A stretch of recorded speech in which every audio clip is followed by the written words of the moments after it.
একদম শুরুতে লফট দিয়ে একটা মডেল বানাইছিলাম, ওটাই আরেকবার একটু একটা অন্য একটা এক্সাম্পল হিসেবে দেখি। সেটা হচ্ছে আপনার হচ্ছে এরকম আছে, এটা মেবি একটু বড়, আমি এটাকে লফট করলাম। আমাদের এখানে অপশন, আমরা এখানে স্ট্রেট সেকশন দিয়ে দিলাম। ওকে, এইটা হচ্ছে আপনার একটা, এই জিনিসটা আপনি বানাইতে চাচ্ছেন রিয়েল লাইফে, হ্যাঁ, বা রিয়েল লাইফ হোক বা মডেল হোক, যেটাই হোক, আপনি এই জিনিসটা যদি বানাইতে চান, তখন আমাদের রাইনোতে একটা কমান্ড আছে, এটা হচ্ছে আনরোল সারফেস।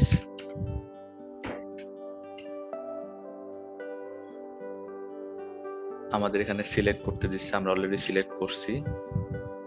আমরা যদি দেখি যে এখানে যেটা হলো, আমাদের এই সারফেসটা যদি আমরা বানাইতে চাই, এটা তো হাইড করি, আচ্ছা, তাহলে আমাদের বেসিক্যালি এই পিস গুলান লাগবে, ঠিক আছে।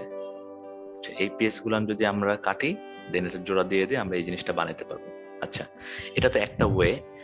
এটাতে সমস্যা হচ্ছে, এটাতে সব আলাদা আলাদা হয়ে গেছে, খুব একটা হেল্পফুল না, আমি জানি না কোনটা কোন জায়গায় যাবে। আমরা আনরোল সারফেস, আরো অপশনস আছে অনেক ধরনের, এখানে দেওয়া আছে যে এক্সপ্লোড করবে কিনা, মানে এটাকে আলাদা আলাদা পিস হবে কিনা, নাকি একটা পিসে থাকবে। আমি যদি একটা পিস দিই, তাহলে কিন্তু আমাদের একসাথে থাকবে। তাহলে বেসিক্যালি আমাদের যদি আমরা কাগজে প্রিন্ট করি, কাগজে প্রিন্ট করে যদি আমি এই আউটলাইন বরাবর আঁকি, আমি যদি ওয়্যার ফ্রেমে যাই, তাহলে আউটলাইনটা আরো ভালো দেখতে পারবো, ঠিক আছে। তো এইটা বরাবর যদি আঁকি, বা আমরা হইতেছে ডুপ্লিকেট এজ কিন্তু অপশনটা শিখছি, আমি যদি প্রিন্ট করতে চাই, আমরা চাইলে এখন এইগুলোকে ধরতে পারি, ধরে আমরা একটু নিয়ে এসে এই জিনিসটা আমরা এখন যদি প্রিন্ট করি, তাহলে এটাকে হাফ কাট আর জোড়া লাগায় লাগায় আমরা এই জিনিসটা আলটিমেটলি বানাইতে পারবো, ঠিক আছে।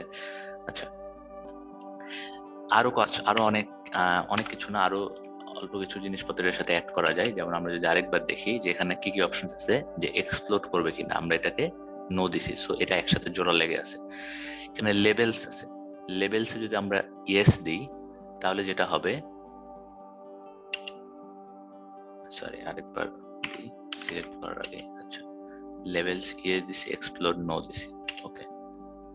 তাহলে দেখেন এবার যেটা হলো, যে আমার বলে দিল যে কোন এজটা কোথায় যাবে। আমাদের এখানে এই অ্যাকচুয়াল মডেলও বলা আছে, যেটা 36 নাম্বার, এটা 7 নাম্বার। সো আমরা জোড়া লাগানোর সময় কোনটা কার সাথে জোড়া লাগবে, যেমন 33 নাম্বার এজটা, এই 33 নাম্বার এজটা, এটা এই পাশে যেখানে 33 আছে, এখানে 33 আছে, এর সাথে জোড়া লাগবে, ঠিক আছে। সো এভাবে আমরা যদি জোড়া লাগাই, যেমন এখানে খুঁজে বের করতে হবে 32 নাম্বারটা এখানে 32-এর সাথে যাবে, এখানে 30 নাম্বারটা এটা 30-এর সাথে যাবে, ঠিক আছে। সো এই এজ গুলো জোড়া লাগলে আলটিমেটলি এই ফর্মটা আসবে। সো অনেক সময় মডেল মেকিং এ বা কিভাবে বানানো যেতে পারে, এই টাইপের কাজে আমাদের আনরোল সারফেস এই অপশনটা বা কমান্ডটা কাজে লাগে, ঠিক আছে।